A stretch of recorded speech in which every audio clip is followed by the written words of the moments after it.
بسم الله الرحمن الرحيم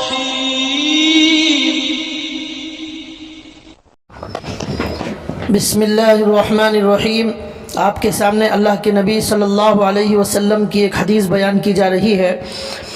آپ صلی اللہ علیہ وسلم کی یہ حدیث ترمذی شریف میں موجود ہے۔ حدیث کے عربی الفاظ ہیں: قال رسول اللہ صلی اللہ علیہ وسلم ویل للذی یحدث بالحدیث لیضحک بہ القوم فیکذب ویل لہ ویل لہ۔ اس کا ترجمہ ہے: حضرت معاویہ بن حیدہ رضی اللہ تعالی عنہ فرماتے ہیں کہ میں نے نبی کریم صلی اللہ علیہ وسلم کو یہ فرماتے ہوئے سنا ہے کہ ہلاکت ہے اس شخص کے لیے جو لوگوں کو ہنسانے کے لیے بات کرے تو جھوٹ بولے، اس کے لیے ہلاکت ہے، اس کے لیے ہلاکت ہے۔ اس کی تھوڑی سی وضاحت کی جا رہی ہے۔ اس حدیث میں اللہ کے نبی صلی اللہ علیہ وسلم نے یہ فرمایا ہے کہ ایک آدمی گفتگو کرتا ہے، بات کرتا ہے، اور اس کا مقصد یہ ہوتا ہے کہ اس کی گفتگو سے لوگوں کو وہ ہنسائے، اور اسی مقصد کے لیے وہ لوگوں کو ہنسانے کے لیے جھوٹ بھی بولتا ہے،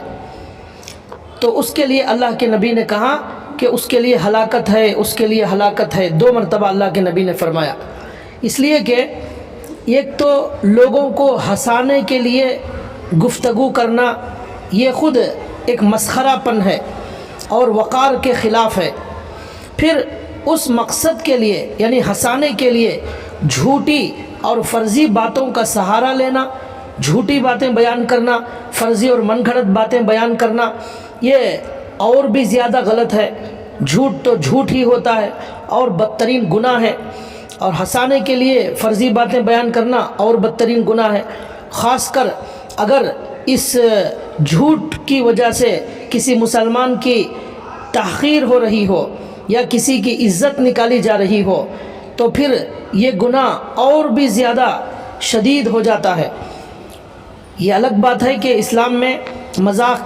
ہنسی مذاق جائز ہے، لیکن وہ ہنسی مذاق اس وقت جائز ہے جب وہ خلاف واقعہ نہ ہو، یعنی جھوٹ نہ ہو اور اس میں کسی کو تکلیف نہ ہو، کسی کی بے عزتی نہ ہو، تو پھر ایسا مذاق شریعت کے اندر جائز ہے۔ لیکن ایسا مذاق کرنا جس کی وجہ سے کسی مسلمان کی عزت نکالی جائے، کسی کو حقیر سمجھا جائے، کسی کی تحقیر کی جائے، کسی کو ذلیل کیا جائے یا کسی کی غیبت کرنا پڑے، تو یہ بہت بڑا گناہ ہے اور یہ ناجائز ہے۔ اس حدیث میں اللہ کے نبی نے یہی فرمایا ہے کہ یہ بہت بدترین گناہ ہے کہ لوگوں کو ہنسانے کے لیے کوئی آدمی جھوٹی بات بیان کرے۔ ایک حدیث میں آتا ہے اللہ کے نبی صلی اللہ علیہ وسلم نے فرمایا، بعض دفعہ آدمی ایک بات کہتا ہے جس کے انجام کی طرف اسے دھیان بھی نہیں ہوتا، مگر وہ بات اللہ تعالیٰ کے نزدیک اس قدر ناپسندیدہ ہوتی ہے کہ آدمی اس کی وجہ سے 70 سال کی مسافت پر جہنم میں جا کر گرتا ہے۔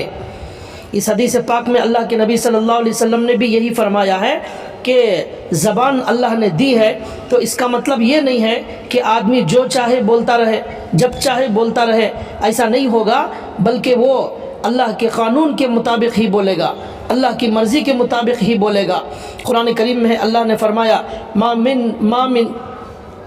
یلفظ من قول الا لدیہ رقیب عتید۔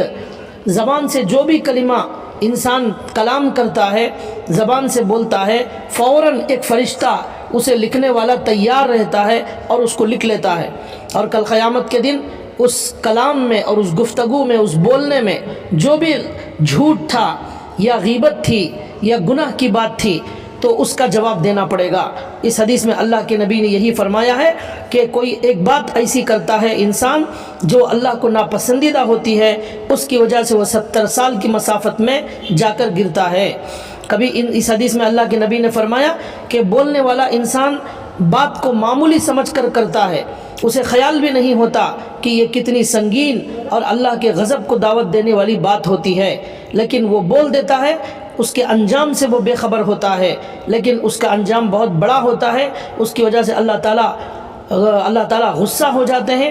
اور کبھی کبھی تو انسان کے زبان سے کفر کا کلمہ بھی نکل جاتا ہے، اس کی وجہ سے بسا اوقات انسان کا ایمان بھی کبھی کبھی سلب ہو جاتا ہے۔ اللہ ہماری حفاظت فرمائے۔ تو یہ آج کی حدیث کا خلاصہ یہی ہوا کہ زبان کے بولنے میں احتیاط کرنا چاہیے، اور خاص طور پر لوگوں کو ہنسانے کے لیے جھوٹی باتیں بیان کرنا یہ بہت بڑا گناہ ہے۔ اللہ ہماری حفاظت فرمائے۔ وما علینا الا البلاغ۔